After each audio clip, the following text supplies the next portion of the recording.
আমাদেরকে এখান থেকে সরিয়ে দেওয়া হয় এবং তারপর তারা কলকাঠি নেড়ে আমাদেরকে একটা ছলচাতুরি করে এখান থেকে বের করে দেওয়ার একটা পায়তারা করে। এবার আমরা কোনো মতে আমাদের অবস্থান থেকে সরব না। যদি তারা মনে করে থাকে যে আমাদের এই অবস্থান থেকে সরিয়ে দেবে, তাহলে তারা বোকার সঙ্গে বাস করছে। এই আন্দোলন যারা করেছে, আমরা 5ই আগস্টের মধ্যে যেখানে পৌঁছেছি, তারা ছিল আমাদের স্টুডেন্ট। আমাদের নেতৃত্বে তারা সারা বাংলাদেশে আন্দোলন করে তুলেছে। আপনারা যদি মনে করে থাকেন এই শিক্ষকরা কথা বলতে জানে না, এই শিক্ষকরা তাদের দাবি আদায়ে সোচ্চার হতে জানে না, তাহলে আপনার সতর্ক হন এক্ষুনি।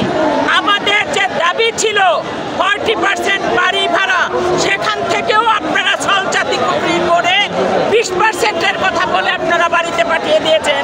তারপর আপনারা আবার নিজেরা বসে সেইখানে এখন বাহানা করছেন কি করে তাদেরকে সম্পূর্ণরূপে বঞ্চিত করা যায়। আপনাদের এই পায়তারা থেকে আপনারা বেরিয়ে আসুন। এটা আপনাদের কোনো বাপ দাদার টাকা না। আমরা আমাদের হক চাচ্ছি।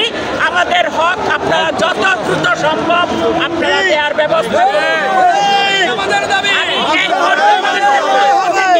এবং সমগ্র বাংলাদেশের এমপিওভুক্ত প্রতিষ্ঠানের পক্ষ থেকে আমাদের এই দাবি আদায়ে আমরা কিছুক্ষণ পরই আজিজ স্যারের নেতৃত্বে আমরা আমরা শাহবাগ মোড়ে আমরা পদযাত্রায় যাব এবং কোনো কিছুর বিনিময়ে আমাদের যদি অন্যভাবে ট্রিট করা হয়, তার জবাব আমরা আমাদের জ্ঞানের মাধ্যমে দিব। আমরা অস্ত্র ধরতে শিখি নাই, আমরা কলম ধরতে শিখেছি। অতএব আমাদের জবাব হবে কলমের মাধ্যমে।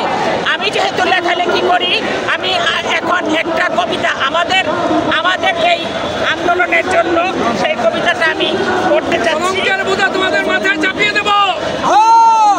আমরা যত আন্দোলনে আসার চেষ্টা করেছি, আমাদেরকে বুঝিয়ে তারা একা বাড়িতে পাঠিয়ে দেওয়ার ব্যবস্থা করেন। এটা কখনোই সম্ভব না। আমরা আর এটা মেনে নিব না। চলবেই কবিতার শিরোনাম, চলছে আন্দোলন চলবেই, যতই টুটি চেপে ধরিস হক কথা সে বলবে। চলছে আন্দোলন চলবেই, ন্যায্য কথা ন্যায্য দাবি শিক্ষকরা লড়বেই। তাদের পেটে মানুষ কেমন তোরা বন্য রে, কাড়ি কাড়ি টাকা নিয়ে একদল গেছে পালিয়ে, আরেক দলের ট্যাগিং এ জ্বলছি আমরা নিত্যরে। শিক্ষকের বেলায় নেই টাকা নেই, বৈঠক বসে মন্ত্রণালয়ে, হিসাব নিকাশ করে বলে রাজার ভান্ডার খালি রে। এইভাবে আর যাবে না দিন, ন্যায্য দাবি মেনে নাও, নইলে আর হবে না ক্লাস, এই সত্য জেনে নাও। উন্নয়নের জোয়ারে দেশটা খেলো ফ্যাসিস্টে, নতুন বানর নাচছে দেখো করবে সোনার বাংলারে। মূর্খ জাতি গড়ার খেলা আর কতকাল চলবে রে, শিক্ষকেরা রুখে দেবে ধুরন্ধরের যাত্রারে। বাড়ি ভাড়া 1000 টাকা, চিকিৎসা ভাতা 500, এই টাকাতে জীবন আমরা কেমনে চালাই বৎস। চাল ডালেই পুরোই টাকা, মাছের নেই দেখারে, ঝগড়াঝাটি মনোমালিন্য নিত্য চলে সংসারে।